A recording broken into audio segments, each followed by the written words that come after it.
Hey, this is the Herd Review, and in today's video I just wanted to review the Herd. I actually do like the show. I think it's a really good show. So I wanted to get into this. I wanted to tell you why I think the show is really good. But I do have some criticisms of it, and just so you know, I'm reviewing this strictly as a viewer. Like I can't tell him how to do a show. I think he's doing a great job, phenomenal job. But just as a viewer, from my perspective, I just wanted to review the show, let you know what I think. Do I recommend the show? Obviously, I do, but I wanted to get into like give you the full picture of what the show is. How.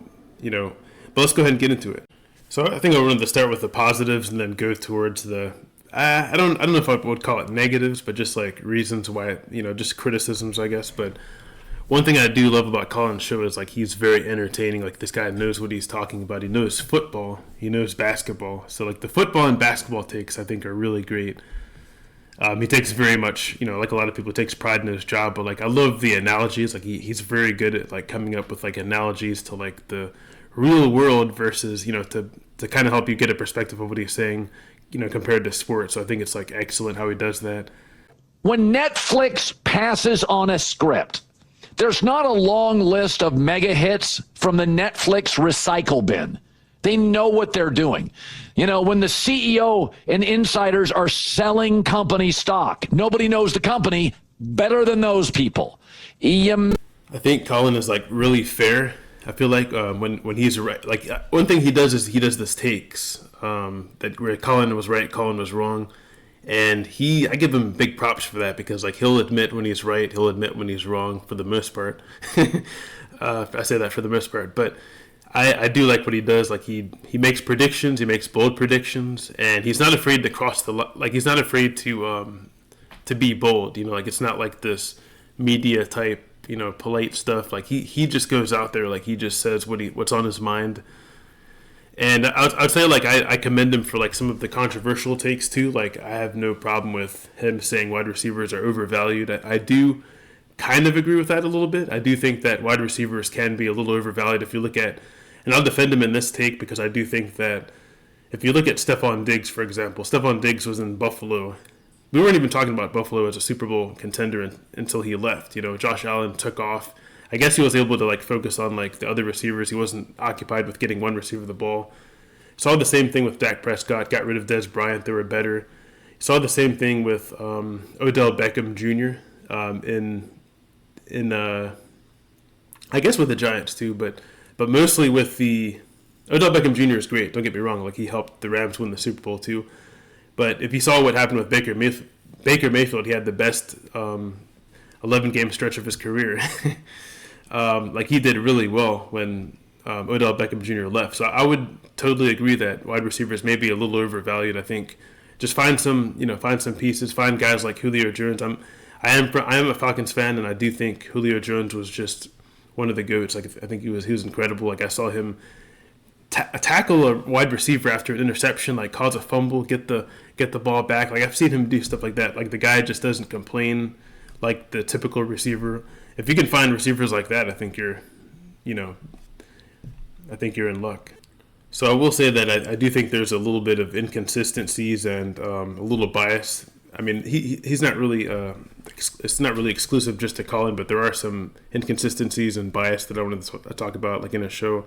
If you like someone, for example, like with Jim Harbaugh, for example, he's a big fan of Jim Harbaugh. I respect that. Jim Harbaugh, I think, is a really good guy, solid guy. But the problem I have is like when it comes to like the whole cheating thing with in Michigan. He's going to go soft on Jim Harbaugh. He's going to actually kind of defend him. Like I remember, like there was a take. I don't have that one with me, but I'll play like another soundbite of a different thing. But basically, like when it comes to like Jim Harbaugh and like people that he likes, he'll kind of defend them a little bit. But I do notice that he'll back off. But I feel like when someone's wrong, they're wrong. Don't defend him in that. And like I said, I'm a fan of Jim Harbaugh.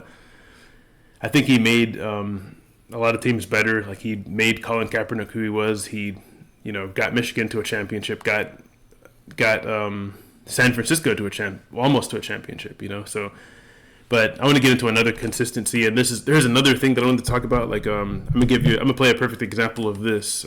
Caitlin Clark finished 9th in player voting. In fact, she finished behind one of her own teammates in player voting for the All-Star game. The pettiness has.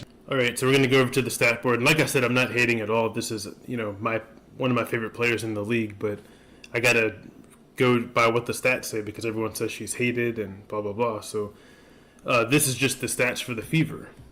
If you look at the 3 players that shoot the most threes on the Fever, one's 49%, one's 37.8%, and one's 29.5%. So player number 1, you would think maybe that's Caitlin Clark. She's the best three-point shooter, right? Well, this one's actually Lexi Hull. Lexi Hull is number 2 in the league in WNBA three-point percentage. The number 2 player is actually, who would you think would be Kelsey Mitchell? Kelsey Mitchell's number 2 on the team in three-point percentage. So she's proven that she's the number 2 most reliable three-point option. And then number 3, of course, well, not of course, I don't want to say of course, but number 3 is actually Caitlin Clark. So the reason I bring this up is not to hate, like I said, but Caitlin Clark is actually a three-point shooter. That's what she's known for, is three-point percentage. But the thing about the WNBA is once you get to the WNBA, it's a pro league. Everyone else can shoot the three-point as well. And everyone else can probably shoot it better. And she's not even the best three-point shooter on her team. So it's not hate to say that she should be number 2 in All-Star voting on her team, according to the players. Because if you look at Aaliyah Boston as well, Aaliyah Boston is number 2 in... Actually, no, I'm sorry. Aaliyah Boston's number 1 in field goal percentage in the entire league. Not three-point percentage, but just field goal percentage. So it's not hate at all, according to the stats. So I just believe that Colin Cowherd he's just misinformed. I do like his show, and he's like one of my go-tos. I do enjoy his takes, and this isn't really far-fetched from the typical take, but he's dead wrong on the WNBA. Like I said, if you look at these stats right here, these suggest that Caitlin Clark's not the best three-point shooter on the team, to put it lightly. That's the thing that she's known for the most. Now, where she is special is the three-point range. She shoots like Steph Curry, from as far as range, but as far as consistency, she was ranked 30th in the WNBA last year, and she's ranked 54th this year at the thing that she apparently does the best. And then if you look at the passing, you can argue that she's one of the best passers in the league, but she still leads the league in turnovers by a wide margin. No one in the WNBA is even close to 3 turnovers a game. So she's over 3.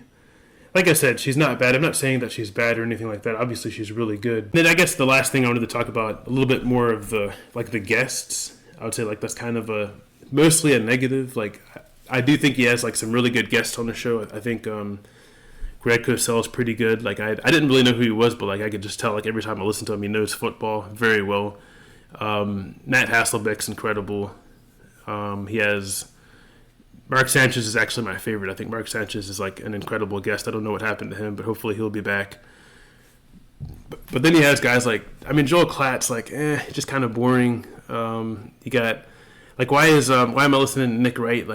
You're pulling Nick Wright on the show. I don't get the Nick Wright perspective. If I wanted to watch Nick Wright, I would watch his show first things first. I don't listen to Nick Wright, and it's nothing against Nick Wright. I like him as a personality, but I don't want to hear from Nick Wright.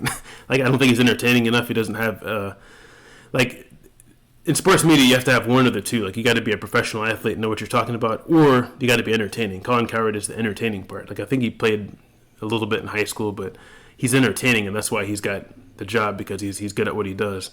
Nick Wright is kind of it's, all I'm going to say is I'm just not interested. But why? It seems like you're going down in your guest. It's if I have a show and I'm asking my little brother what he thinks. I don't get that. There's some guests on the show that I just don't get. In fact, most of the guests I just don't really care that much about. But I guess I did list a lot of guests that I do like. So I guess I'll give you the edge on that. But I don't know. And I would say maybe the main reason why I would give the show as a whole a 4-star rating rather than a 5, because I think Colin Cowherd is incredible. He's a 5-star personality, but I think the show overall is a 4-star. Like I said, one of the inconsistency is what they say in sports, the best ability is availability. And it seems like half the time he's given the show to J-Mac or someone else. Someone else is taking over the show. Maybe it's Covino and Rich, who I don't think is bad, but it's just that's not really what I've signed up for, so it seems like half the time, or, like I said, if we're talking WNBA, we're talking other stuff that we don't really, you know what I mean? There's a lot of inconsistencies that I'm just not a huge fan of, but I think all in all, he's a 5-star, but the show's a 4-star. I think his running mate. I can't figure out what it is about J-Mac that I'm not really a fan of. I don't really 100% get it. I think he's a cool guy. I think he's passionate. I think he knows a lot about sports. But for some reason, I just don't want to listen to J-Mac. Now, as a side piece, I think that's great. As a sidekick, I think he's great. But if I have to listen to him for a show, I've tried twice. I'm not gonna listen to J-Mac. Like I'm not gonna do that. Something about Joey Taylor though, I really liked. Like I don't know what it is. And keep in mind, it's not her looks. Like I listened via podcast. Like I mostly listen to via podcast. And Joy Taylor knows sports. I could listen to a whole show of Joy Taylor. In fact, I do listen to her podcast. And yeah, I know she got into some legal stuff, blah blah blah, but she knows what she's talking about. Like she was excellent. I think they were an excellent duo on the show. I miss having her on the show. I think she was great, but I'm not taking off points for the J-Mac thing. I just when J-Mac has to do a show, like take over for Colin, that's when I take off points. All in all, I do think it's a really good show. I highly recommend it. But try to make sure that it's not like Doug Gottlieb filling in, or like if you're going to listen to the podcast, make sure that it's actually Colin that's there. Usually, like at the very beginning of the podcast, it'll say Colin says blah blah blah. Colin, gives his take blah blah blah. But I do like his. I think it's a great show when he's on there, and I do think it's a great show. I think he has really interesting segments. Like I said, the Colin right, Colin wrong. He's got like interesting segments like that. Tomorrow's headlines today. J-Mac has some creative, names for the headlines. I think the show is like good, but I just think that. Honestly, I'd probably give it a 5. Well, no, I'd give the show a 4-star, but like Colin's a 5. Like he clearly knows what he's doing. Clearly knows football and NBA basketball. But anyway, catch you guys in the next video. Take care. Let me know your comments. Let me know your thoughts in the comments below, and peace.